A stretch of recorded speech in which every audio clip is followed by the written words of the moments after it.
आपने हमारी पिछली किस्त में डॉक्टर सुशील त्रिवेदी से बातचीत का एक लंबा हिस्सा सुना था, लेकिन बातचीत बहुत लंबी हो गई थी। उसका दूसरा हिस्सा बाकी रह गया था। आज उसी हिस्से को मैं यहाँ पर पेश कर रहा हूँ। इस बातचीत को आप देखना मत भूलिएगा। छत्तीसगढ़ के चुनाव के बहुत सारे अनछुए पहलुओं को इस हिस्से में हम छू रहे हैं। ये बात मैं बाद में रिकॉर्ड कर रहा हूँ क्योंकि हमको एक लंबे इंटरव्यू को 2 हिस्से में बांटना पड़ा था। आपको मेरा टी शर्ट भी बदला हुआ दिखेगा उसमें, तो कोई मिलावट नहीं है। उसको चूँकि 2 हिस्से में हमने बांटा है, इसलिए मैं ये दोबारा रिकॉर्ड कर रहा हूँ ये इंट्रोडक्शन। इस किस्त में छोटी पार्टियाँ, चुनाव के बहुत सारे मुद्दे, पार्टियों के घोषणा पत्र से परे की बहुत सारी बातें हैं। उनको सुनिए इस बातचीत को। अब मैं एक चीज़ समझना चाहता हूं जो कि घोषणाओं और मैनिफेस्टो से परे की है, बिल्कुल अलग है, लेकिन जो हवा में है, जो मेरा मानना है लोगों को कम या दूर तक असर करती होगी। पता नहीं आपको क्या लगता है, मैं आपकी राय जानना चाहूँगा। छत्तीसगढ़ में सरकार को लेके कई किस्म की अप्रिय चर्चाएँ हैं कि ये कोल घोटाला हो गया है, ये लिकर घोटाला हो गया है, ये महादेव सट्टे में सरकार के कुछ लोग शामिल हैं, इसमें कुछ लोग शामिल हैं, दारू ओवर रेट पे बिकी है पूरे प्रदेश में। ऐसे कई तरह की अप्रिय चर्चाएं भ्रष्टाचार की सरकार के बारे में चल रही है। आज नई नहीं चल रही है, लंबे समय से चल रही है। वो ईडी सरकार के कई अफसरों को, नेताओं को, कांग्रेस के लोगों को प्रोसिक्यूट कर रही है, जो देश भर में छांट छांट के गैर भाजपाई राज्यों में ही कार्रवाई करती है, ऐसा दिखता है, ऐसा सभी का मानना है। आपको क्या लगता है कि ये जितनी भ्रष्टाचार के मामले हैं, चर्चा है, ये जनता के ऊपर कितना असर करेंगे? सुनील जी, इस बाबत काफ़ी स्टडी हो चुकी है, ऑन रिकॉर्ड अवेलेबल है और मैं भी ऑन रिकॉर्ड लिख चुका हूँ। हाँ। पहली बात तो बता दूं कि जो स्टडी है पूरे हिंदुस्तान में, जो बड़े बड़े आपके ओपिनियन पोल वाले करते हैं, हिंदुस्तान के टॉप नाम दीजिए, उनका कहना है कि आम तौर पे भ्रष्टाचार का मुद्दा वोटिंग पैटर्न को प्रभावित नहीं करता है। नहीं करता है। और अच्छा। अगर करता भी है तो मुश्किल से 5% के आसपास। तो 5% आप बोल रहे हैं सुशील भाई, तो ये तो 5% में तो 2013 की सरकार बनी थी। मेरी बात आगे सुनिए। ये उनकी स्टडी की बातचीत है, ये उनकी। और मेरा अपना कहना ये है कि इस वक्त छत्तीसगढ़ में चुनाव में भाग लेने वालों के लिए भ्रष्टाचार मुद्दा नहीं है। तो आपको क्या लगता है, 6 महीने पहले कर्नाटक में चुनाव हुआ है, कांग्रेस दावा करती है कि भाजपा की सरकार इतनी भ्रष्ट थी कि उसके भ्रष्टाचार की वजह से वोटरों ने उसको खारिज कर दिया। कांग्रेस ने वहां भ्रष्टाचार को मुद्दा बनाया। तो आपको क्या लगता है कि केवल कन्नड़ बोलने वाले लोग जो हैं वो करप्शन और कन्नड़ एक क से शुरू होते हैं, इसलिए वहां असर है, छत्तीसगढ़ में उसका असर नहीं होगा? नहीं, यहाँ बात करिए, हम लगातार क्या बात कर रहे थे अगर आज पहली बार, कि इस वक्त छत्तीसगढ़ में सरकार के प्रति एंटी इनकम्बेंसी नहीं है, एंटी इनकम्बेंसी एमएलए के प्रति है। और इसीलिए कांग्रेस को अपने 22 एमएलए को टिकट से वंचित करना पड़ा। और लोगों का कहना है कि और भी ज्यादा इनको वंचित करना चाहिए था। हमने यहाँ पे एक लिस्ट पढ़ी थी, 37 एमएलए ऐसे थे जिनके खिलाफ नाराजगी कांग्रेस के सर्वे बतला रहे थे, हमारा सर्वे नहीं था। ऐसे 37 लोग थे। ये हमने एक डिस्कशन यहाँ पे किया था उनके नाम लेकर। अब मुझको एक छोटी सी चीज आप समझाइए।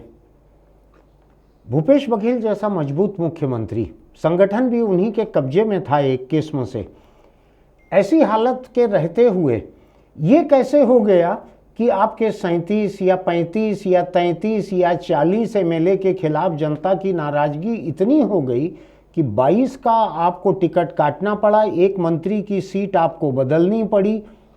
ऐसा कैसे हो गया? क्या ये सरकार इसको अपने विधायकों की लापरवाही, उनके कुकर्म, उनके किसी तरह के गलत काम, क्या इसकी जानकारी नहीं थी? ऐसा तो मैं नहीं मानता। ये तो भूपेश बघेल बहुत मजबूत नेता थे, क्यों ऐसा हुआ?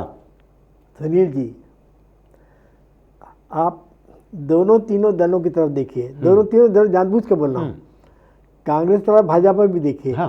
कि जिनके खिलाफ माना जा रहा था कि इनके खिलाफ एंटी इनकम्बेंसी बहुत, इनको टिकट नहीं दी जानी चाहिए, पर उनके सामर्थ्य शब्द को बहुआयामी मानिए। बहुआयामी मैं वो एक्सपेंडिचर ऑब्जर्वर आता है उसी के लिए।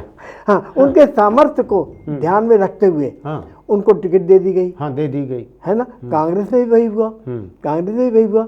जो जिनके पास सामर्थ्य कम दिखा उन सामर्थ्य को टिकट, उनकी टिकट कट गई। जिनके पास सामर्थ्य अधिक था वो सामर्थ्य बने रह गए। मैं एक आप सुनिए तो, हाँ। अब यहाँ पे भी लीजिए ना, यहाँ लीजिए तो अगर तो भ्रष्टाचार के मुद्दे को क्या भाजपा ने भी ध्यान नहीं रखा?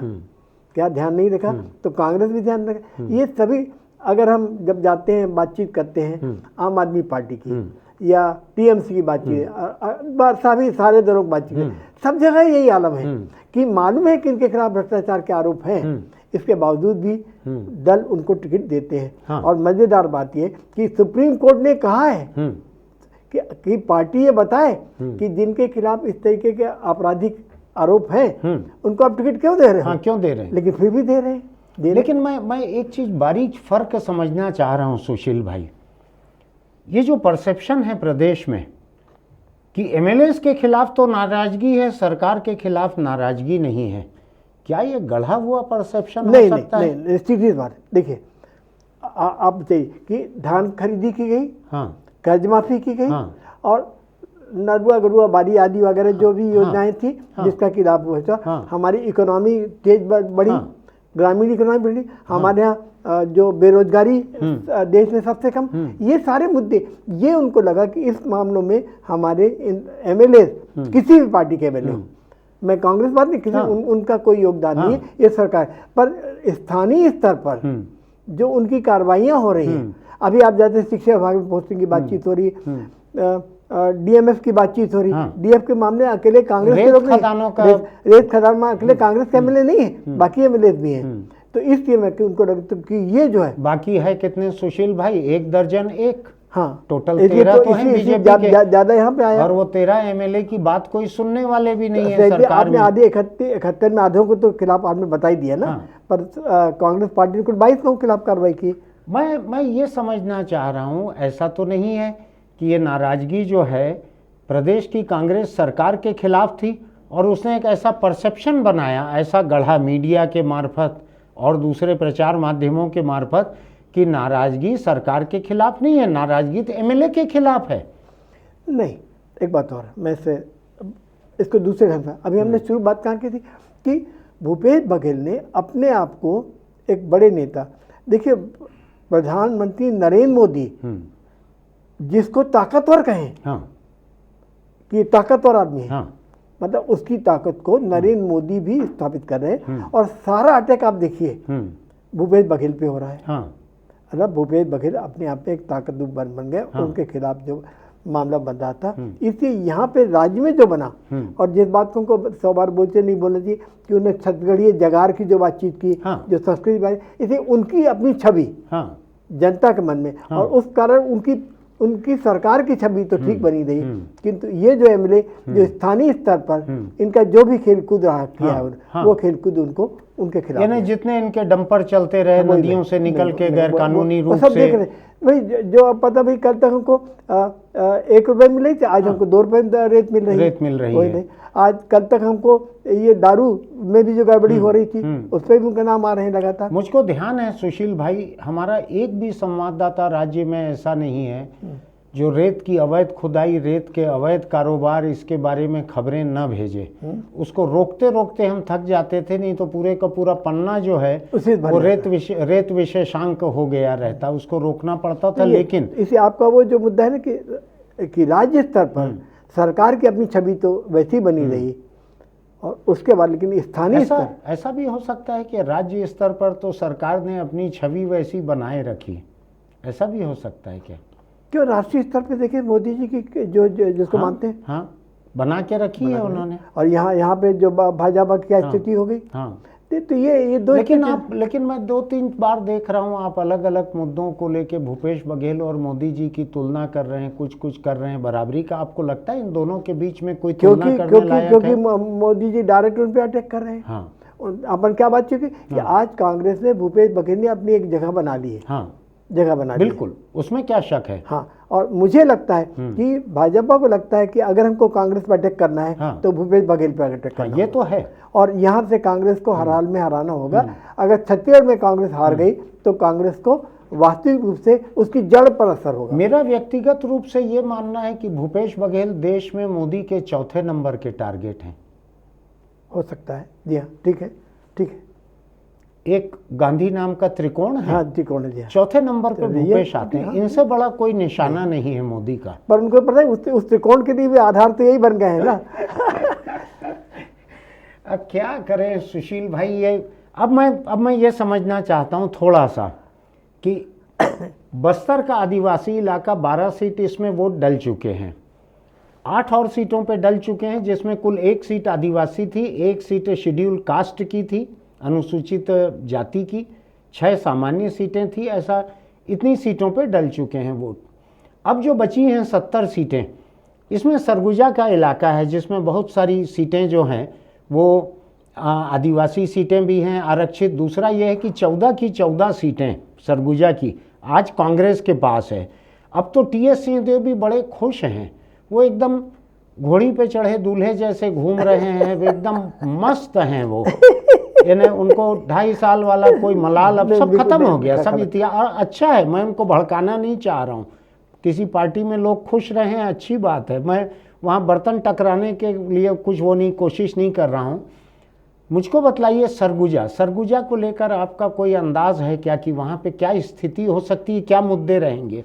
देखिए, वहाँ एक बात को शुरू से जान लीजिए कि जिसको मैं पहले बोल चुका हूँ कि भाजपा ने सर्वाधिक ध्यान बस्तर और सरगुजा पे दिया। बिल्कुल, क्यों, यहाँ लगभग शून्य थे। पहली लिस्ट जो उनकी आई 21 लोगों की, वो सारी हारी हुई सीटें थी। और हम इस बात पे आपके मंच पर चर्चा कर चुके कि आदिवासी और ईसाई आदिवासी बिल्कुल और गैर आदिवासी, बिल्कुल ये मुद्दा। बिल्कुल। और हम ये भी जानते हैं कि बस्तर में मुद्दा तो पहली बार आया, हाँ। पर सरगुजा मुद्दा पहले से था, लेकिन अब वो शांत हो चुका था। लेकिन शांत होने के बाद अब क्या, फिर बस्तर से जो निकली हवा, वो हवा वहां तक पहुंची है। लेकिन सुशील भाई एक चीज और है, संघ परिवार, आरएसएस, विश्व हिंदू परिषद, इन सब के विरोध के बावजूद भाजपा ने सरगुजा से एक ईसाई आदिवासी को टिकट दी है, कैंडिडेट बनाया है अपना। पूरे प्रदेश में शायद अकेला अल्पसंख्यक का कैंडिडेट है। आप क्यों पूछते हैं कि आरएसएस के लोग और सब जाके जो क्रिश्चियनिटी के बड़े बड़े पादरियों से मुलाकात कर रहे हैं? अच्छा, राष्ट्रीय स्तर पर एक छवि बनाना जरूरी है ईसाइयों को लेकर, राष्ट्रीय स्तर पर। अच्छा। और आप जानते हैं कि बड़े बड़े जो हमारे धर्म गुरु हैं ईसाई धर्म, उनसे मुलाकात हो रही है, और उसको पता है कि वहाँ पे परसेंटेज बहुत ज़्यादा है। और हमेशा से बस्तर से तो आमतौर पे केवल आदिवासी आते थे। नहीं तो बस्तर में ईसाई की डेड बॉडी निकाल के फेंक दें ये, क्योंकि वहाँ संख्या कम है ईसाइयों की। सरगुजा में संख्या ज़्यादा है तो वहाँ ऐसा नहीं कर सकते। दूसरी बात, वहाँ पे साक्षरता बहुत ज़्यादा है। साक्षरता वो भी गुणात्मक रूप से बेहतर। बिल्कुल, हमारे सारे अधिकारी वहीं से आते हैं। आईएएस अफसर जितने छत्तीसगढ़ के आदिवासी हैं वहीं से आते हैं। वहाँ पर मुद्दा आपकी बार बन चुका है। और पिछली बार जैसे हम बातचीत कर चुके कि सिंहदेव साहब को लेकर भी एक उत्साह था। हाँ बिल्कुल, और वो उत्साह नहीं है। इसलिए भी वहाँ पे कांग्रेस को नुकसान होगा। वहाँ जो 14 सीटें हैं, इस बार 14 सीटें वहाँ नहीं आ रही हैं। वहाँ भी सीटों का नुकसान हो रहा है। ये नुकसान कितना बड़ा हो सकता है? अभी जो मेरी प्रारंभिक सूचना लग रही है, क्योंकि अभी चुनाव होना बाकी है, और अभी भी देखिए लगातार जसपुर, लगातार सारे बड़े नेता वहाँ पहुँच रहे हैं। प्रधानमंत्री जा रहे हैं। बिल्कुल, वहाँ पर कम से कम 4-5 सीटों का नुकसान तो निश्चित रूप से 14 में से कम से कम तो हो ही रहा। तो 4-5 बहुत बड़ा नहीं है। 4-5 तो कांग्रेस उम्मीद कर रही है। कांग्रेस के कुछ समर्थक तो ये भी उम्मीद भी करते हैं कि 4-5 मिल जाए वहाँ तो भी काफी है। एक तो खैर 9-5 की बात करते हैं, 9-5 उल्टा भी हो सकता है। 9-5 किसी भी तरफ हो सकता है। बात जिससे बात कर 9-5 की बात करते हैं। अच्छा, बोले अभी समय है, 9-5 की तरफ भी जा सकता है। ऐसा यानी ये बड़ी बात है। ये अगर सरगुजा में ये स्थिति है जहाँ पूरे के पूरे 14 सीटें जो हैं कांग्रेस के हाथ में थी, नहीं उसका आइए तो नीचे तो 20 तक का, नीचे 20 तक का आ जाता है नीचे संख्या, अगर सीरियल नंबर देखें तो। अब मुझको दूसरी बात बताइए, हम बस्तर और सरगुजा इसको अगर छोड़ दें, हालांकि बस्तर के बारे में मैंने आपका अंदाज नहीं पूछा है कि वहाँ जो मतदान हो चुका है वहाँ भी 4 से 6 तक का नुकसान हो रहा है भाजपा कांग्रेस को। कांग्रेस के पास अभी पूरी 12 सीट हैं, वहाँ से 4-6 सीट का नुकसान आपको होते दिख रहा है। और कवर्धा राजनांदगांव जहां 8 सीटों पे पोलिंग हुई है वहां भी 2-3 तो निश्चित रूप से जाएगा 2-3 जाएगा। तो आप जो कह रहे हैं उसके हिसाब से 8 से 9 सीटें तो भाजपा को मिलते दिख रही है इन 20 में से, जिसमें डॉक्टर रमन सिंह भरकी अकेले उनके पास थी। ठीक है, तो 7-8 सीटों का उनका फायदा वहां दिख रहा है। सरगुजा के इलाके में आपको लगता है 9-5, 5-9 कुछ भी वहां पे हो सकता है। इसीलिए जब हम पहले बातचीत कर चुके कि अब की बार रण जो है रण बिलासपुर है। अब मुझको बतलाइए आप, हम सरगुजा से निकल के आ गए, अब हम बिलासपुर डिवीजन जिसमें 24 सीट की, जिसमें रायगढ़ कोरबा भी शामिल है, जिसमें डिवीजन में 24 सीट है, वहाँ 24 सीटें हैं। 24 सीट में सबसे ज्यादा रण अब यहाँ पर है, घनघोर है, क्योंकि बीजेपी पूरी ताकत वहाँ लगा रहा है। अब देखिए भाजपा के बड़े दिग्गज अध्यक्ष, प्रतिपक्ष के नेता बिल्कुल सब पहुंचे। और वहाँ देखिए कि जितने पंडरिया में लोग ध्यान दे रहे हैं, वो भावना बोरा के लिए लोग पहुँच रहे हैं, भावना बोरा के लिए पहुँच रहे हैं। अच्छा, स्ट्रेटेजिक रूप से धर्मजीत सिंह को अब तखतपुर ले आए, है ना। और जनता कांग्रेस छत्तीसगढ़, जोगी जी कांग्रेस ने कोटा से खड़ा कर दिया है। 2 कैंडिडेट परिवार के, 2 परिवार, सास बहू दोनों वहां से लड़ रहे हैं। दोनों मतलब इसलिए कोटा इस बार बैलेंस स्थिति में आ गया। कोटा जो कभी भी कांग्रेस से बाहर नहीं गया था, इस बार बैलेंस में आ चुका है। ऐसा बैलेंस में क्योंकि अभी कोई बात कहने को तैयार नहीं कि वहाँ पे क्या होगा।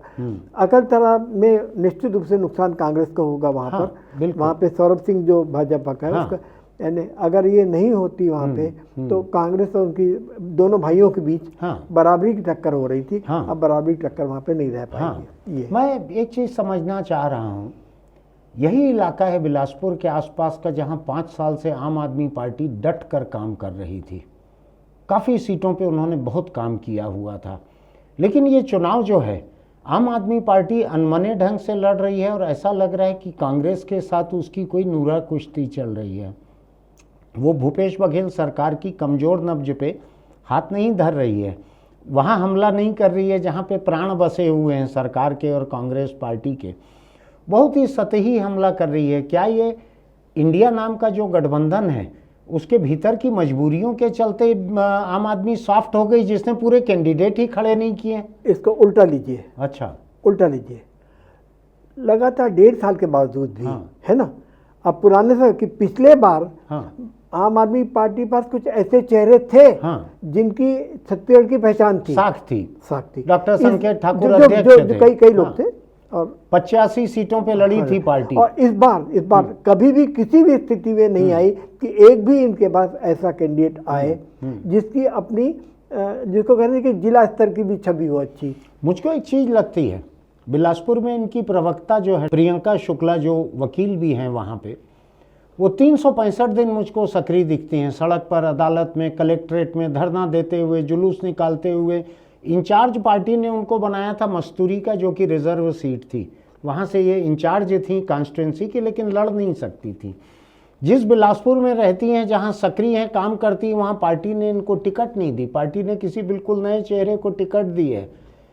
तो मुझको पता नहीं क्यों ऐसा लगता है कि आम आदमी पार्टी जो है वो दिल लगा के लड़ नहीं रही है, उसका जीतने की नीयत नहीं है। मुझे उनकी मंशा का तो पता नहीं, पर यह है कि लगातार मुझे कभी भी न मेरे लेखन में और मेरे ख्याल आपसे बातचीत में मुझे नहीं लगा कि आम आदमी पार्टी यहाँ सीरियसली लेना है। अब मेरी अपनी राइटिंग में हमेशा जो है जनता कांग्रेस छत्तीसगढ़ की बात। अच्छा ठीक है, चलिए मैं आम आदमी को छोड़ देता हूँ, उसको जनता कांग्रेस छत्तीसगढ़ वो आपको वजनदार नहीं लगती है। मैं जोगी कांग्रेस पे आ जाता हूँ, जो अजीत जोगी चले गए, अमित जोगी उसको चला रहे हैं। परिवार के 3 सदस्य हैं, तीनों सदस्य अलग अलग सीटों से लड़ रहे हैं।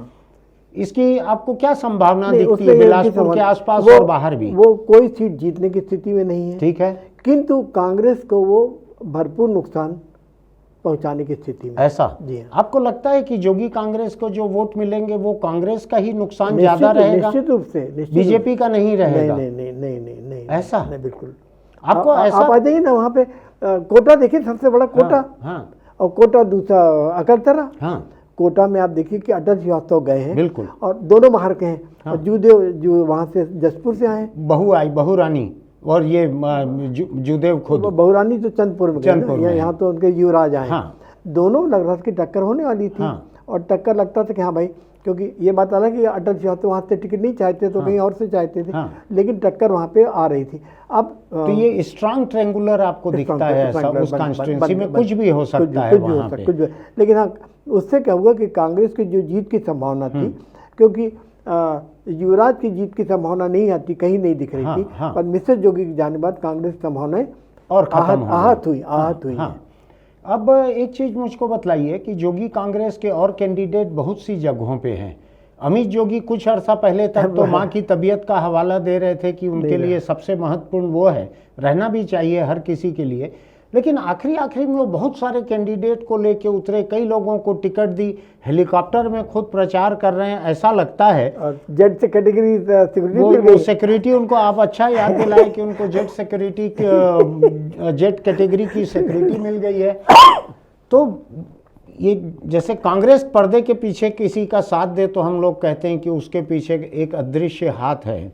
यहाँ भी अदृश्य हाथ है, बोलने की जरूरत नहीं है, बोलने पे नाराजगी हो जाएगी। हाँ, पर अदृश्य हाथ अवश्य है ऐसा। हाँ, जो लोग बातचीत करते हैं अदृश्य हाथ अवश्य दिखता है। और मुख्यमंत्री जो सीधे बोलते हैं, नाम लेके सीधे बोलते हैं कि भाजपा की बी टीम है, ऐसा राजनीतिक बातचीत में हमको लग रहा है कि जो एकदम से ये मार्लाइज थी, वो एकदम से उभर कर आ गया, एकदम उभर आ गया। ऐसा लग गया कि तालाब में अंदर से कोई एकदम जैसे कमल का फूल खिल गया हो, चारों तरफ ऐसे गर्म पानी का सोता फूट पड़ता है ना, सागौन बंगला है ऐसा लग रहा है। उसके बाहर एक टंकी थी पहले, तो ऐसा लग रहा है उसमें कमल खिल गए हैं, ऐसा। यही बात है, कमल गट्टा बहुत सा, उसी से कांग्रेस के नुकसान की संभावना बढ़ी है, ऐसा। तो ये अपन आ गए, दो पार्टी का अपन ने डिस्कस कर लिया, एक आम आदमी पार्टी, एक जोगी पार्टी। अब सवाल यह है कि पिछली बार तो जोगी कांग्रेस जो है ये बसपा के साथ टाइअप में लड़ी थी, लेकिन इस बार बसपा का गठबंधन जो है गोंडवाना गणतंत्र पार्टी से है। इनमें से गोंडवाना जो है वो आदिवासियों के बीच पकड़ वाली पार्टी मानी जाती है, और बसपा जो है ये अनुसूचित जाति के वोटरों के बीच पकड़ वाली मानी जाती है। तो ये जोगी कांग्रेस से अलग हुई है बसपा, अब गोंडवाना के साथ लड़ रही है। तो ये दोनों जो है, इनका कोई इम्पैक्ट आपको दिखता है? कि वो बहुत ही इम्पैक्ट पड़ा था। देखिए कि जोगी जी के समय भी मतलब जो प्रभाव था उनका, वो अनुसूचित जाति पर था, और इसीलिए बसपा के साथ उनका कटवा, और उसका उनको बहुत लाभ हुआ था। 7 सीटें, 5-2 सीटें, परसेंटेज बहुत था, शायद 13% या कुछ वोट थे, 10% करीब। तो ये इस बार चूंकि गठबंधन नहीं है, तो दोनों को ही नुकसान, की दोनों को ही कोई सीट जीतने की संभावना मुझे नहीं दिखती। ठीक, जो 7 थे वो अब हो सकता है 0 पे आ जाएं, सीट जीते नहीं। और गोंडवाना के साथ जो बसपा गई है, गोंडवाना जो है कभी भी बहुत उस तरीके से, एक जमाने में जब हीरा सिंह मरकाम थे तब उनका अपना प्रभाव था, और उसके बाद उनका प्रभाव चलित हो गया है। ये दो पार्टियों की बहुत बड़ी संभावना आपको नहीं दिखती, इनको वोट जहां जितने मिल जाएं वो मिल जाएं। ऐसा ही जोगी कांग्रेस का भी दिखता है, ऐसा ही आपको आम आदमी पार्टी का भी दिखता है। तो जिन 4 पार्टियों की हमने चर्चा की है, इनको सीट वीट ज्यादा मिलने की कोई गुंजाइश आपको नहीं दिख रही है। देखिए एक और बात और मान चलिए कि जो आम तौर पे है कि जो वोट बढ़ते हैं उसमें मान के चलिए कि 10% वोट तो इस तरह की पार्टी को जाते हैं, और जो इंडिपेंडेंट हो तो उनको भी 5% वोट जाते हैं। कोई भी खड़ा है उसको भी 200-400 वोट चले जाते हैं, और इसी उसमें कहीं एक आध कोई सीट धोखे से निकल जाए तो निकल जाए। अच्छा ठीक है, ये हो गया। अब एक पार्टी बचती है सुशील भाई, वो है अरविंद नेताम की बनाई हुई हमर राज पार्टी, जो अभी 4 दिन पहले तक कांग्रेस पार्टी में थे। हालांकि उसके पहले वो भाजपा, बसपा, कई दरवाजे घूम आए थे वो, लेकिन अभी वो कांग्रेस छोड़ के उन्होंने हमर राज पार्टी बनाई, जो सर्व आदिवासी समाज था, सामाजिक संगठन, उसका राजनीतिक संगठन है। ये निशान मिल गया है इनको, कैंडिडेट इन्होंने कई जगह खड़े किए हैं। इस पार्टी की क्या संभावना आपको दिखती है? उन्होंने बड़ी बात की थी हम 50 जगह खड़ा करेंगे, हाँ, और अभी जो 20 जगह वहाँ भी खड़े नहीं कर पाए, खड़े नहीं पाए। और अगर बात की बस्तर में हुई तो कोई वहाँ पे बातचीत नहीं कर रहा है कि हमर राज पार्टी वहाँ पर कोई स्थिति है। अच्छा, कोई स्थिति बन रही है और आगे कहीं बनने, अगर बस्तर में उनकी कोई स्थिति नहीं बन पा रही है तो यहाँ देखिए उसका कारण यह है कि लोगों ने लगा कि जो कांग्रेस से दुखी हो सकते थे, है ना, दुखी हो सकते थे, जो कारण आपको मालूम, लेकिन और आप इसको भी ध्यान करिए कि पन्ना लाल ने मसीही समाज की ओर से सर्व आदि दल से भी कर दिया है। पर ये लोग कोई सीट जीतने वाले नहीं हैं, ये दोनों। अब मुझको दूसरी बात एक समझाइए आप, आम आदमी पार्टी, जोगी पार्टी, बसपा, गोंडवाना, हमर राज पार्टी और आदि दल, चाहे एक दो जितने भी कैंडिडेट हैं, इन सब के वोट जो हैं ये दो बड़ी पार्टियों में से किसको ज्यादा डैमेज करेंगे? कांग्रेस को निश्चित रूप से, सबके ना, कोई भाजपा का इसमें कोई डैमेज नहीं है, भाजपा का इंटैक्ट रहेगा अपना बेस। देखिए हमको मालूम है कि बस्तर में क्या खेल हुआ है, बिल्कुल हमको मालूम है कि बिलासपुर में क्या खेल हुआ है, हमको मालूम है कि रायपुर जिले में क्या खेल हुआ है, रायपुर संभाग में क्या खेल हुआ है। तो किसी सीट पे अगर ये 5-6 में से अगर 2-3 कैंडिडेट हैं और 1000-2000 वोट पा जाते हैं वो लोग, तो कांग्रेस जितने वोट से जीतने की उम्मीद थी वो डैमेज अगर कर देंगे तो कांग्रेस लूज कर सकती है। इसीलिए इस वक्त चुनाव, जो मैंने एक शब्द का इस्तेमाल किया था कि चुनाव अब एक दिलचस्प मोड़ पर आ गया है। ठीक, दिलचस्प मोड़ पर आ गया है। मैंने किसी एक चैनल में कहा था कि इस बार छत्तीसगढ़ में कांग्रेस और भाजपा अगली सरकार तय नहीं करने वाले, अगली सरकार गैर कांग्रेस और गैर भाजपा दल तय करेंगे कि ये 6 लोग मिलकर जितना वोट नोचेंगे, खाएंगे, काटेंगे, खींचेंगे और अपने हक से भी पाएंगे। सबका हक है, मैं किसी को नोचने वाला क्यों कहूँ।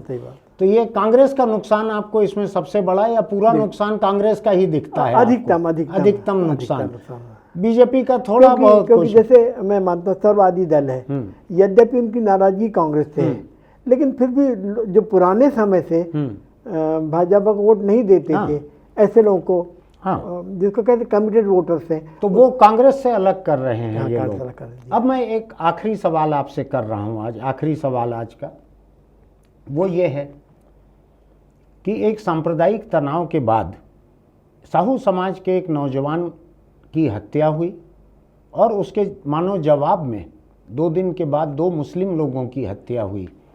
ये मुद्दा बना।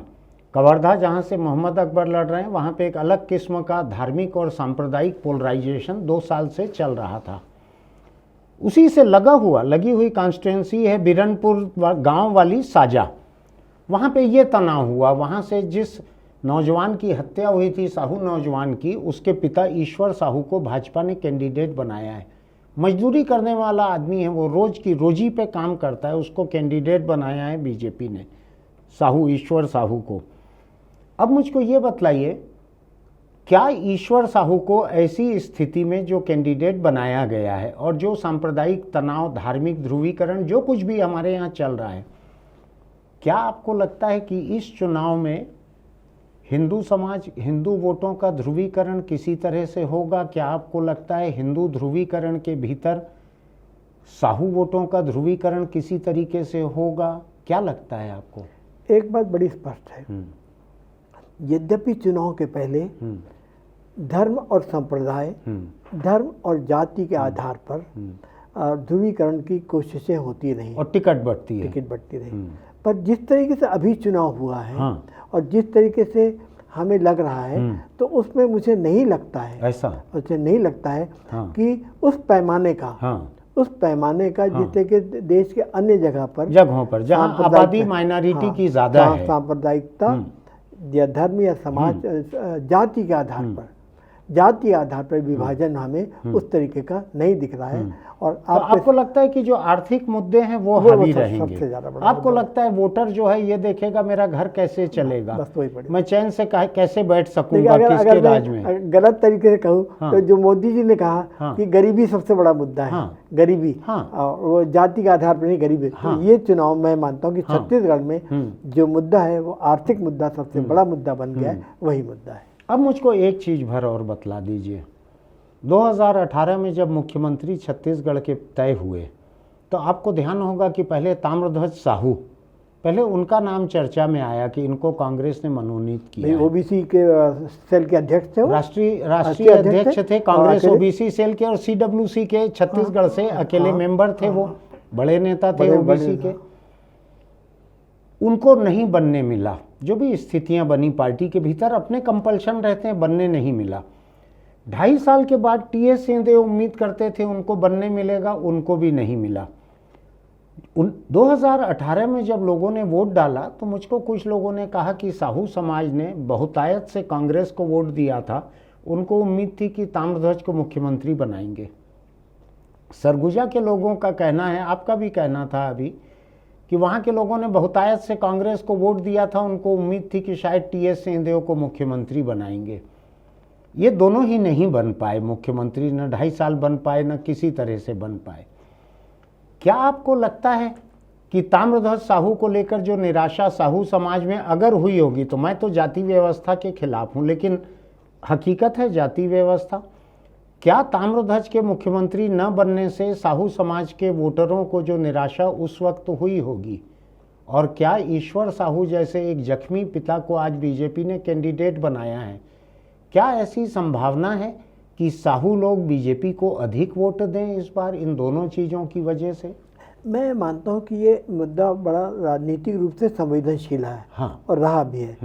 पर अंत में अभी जो सूचनाएं हैं उसके आधार पे साहू वोट का उस तरीके से विभाजन नहीं हुआ है कि जो कांग्रेस के विजयी संभावनाओं को प्रभावित करे। ऐसा अब कुछ हो सकता है, कुछ लोग महसूस करते हैं, हाँ, जो पदाधिकारी होते हैं, समाज के पदाधिकारी होते हैं, जो अपने आप को मानते हैं कि हमारे, उनको लगा, और हो सकता है कि थोड़े बहुत वोट प्रभावित हो, जो मैं बोल रहा हूँ उससे। हाँ, सरगुजा की बात अलग हो गई है। वहाँ की बात क्या है? वहाँ की बात जो एकदम से वहाँ पे माहौल बना कि हमारे तरफ से भी बन सकता है, हाँ, बन सकता है, वो नहीं बना। हाँ, और वैसे भी जो राज परिवार का बड़ा प्रभाव था, हाँ, उनको लगा हमें राज परिवार आ रहा है, हाँ, वो नहीं हुआ। तो वो निराशा वाली वहाँ वाली बात अलग, वो बात थी आम आदमी तक की थी, किसी एक संप्रदाय, हाँ, किसी एक जाति, हाँ, या किसी एक समूह, इलाके की, क्षेत्र की बात थी।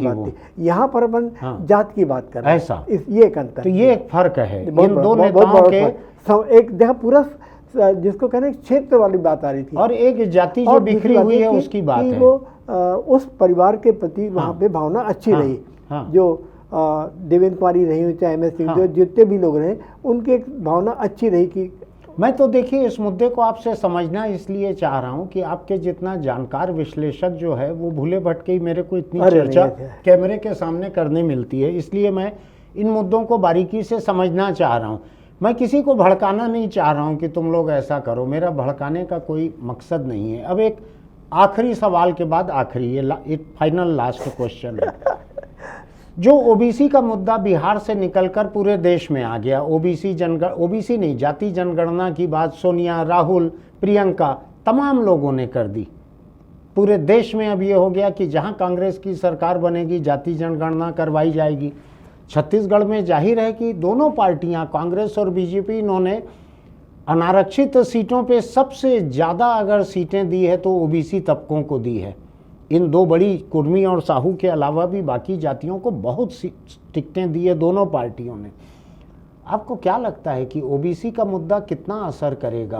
ओबीसी का मुद्दा ऑलरेडी यहाँ पर आपने जवाब खुद ही दे दिया आपके सवाल कि टिकट बांटते समय, हाँ, दोनों पार्टी नहीं, सारी पार्टियों ने, हाँ, इंक्लूडिंग जनता कांग्रेस, अच्छा, उनने भी सबने भी ध्यान दिया है, सबने ध्यान दिया है, सबने ध्यान दिया। मतलब वो मुद्दा ऑलरेडी एक राजनीतिक विमर्श नहीं, राजनीतिक निर्णय का, हाँ, विमर्श बात नहीं कर रहा हूं। आपको लगता है कि इस बार के फैसले, जो इस बार का फैसला जो रहेगा 2023 का, ये ओबीसी के मुद्दे से प्रभावित फैसला हो सकता है? देखिए चारों तरफ चला, देखिए अभी यहाँ बातचीत चल रही है ओबीसी, और महाराष्ट्र में क्या कितना बड़ा आंदोलन हो गया, बहुत बड़ा, जो मराठा आंदोलन जाम जा रही है, खुदकुशी कर रहे हैं, आत्मदाह कर रहे हैं, उसके बाद लेके जाट आंदोलन तैयार हो रहा है। हाँ, मतलब अभी एक राष्ट्रीय स्तर पर ये एक मुद्दा बन चुका है कि राजनीतिक दलों को अब ये देखना पड़ेगा, और इसीलिए कांग्रेस ने जो ओबीसी मुद्दे को जोर से उठाया है, और इसीलिए बार बार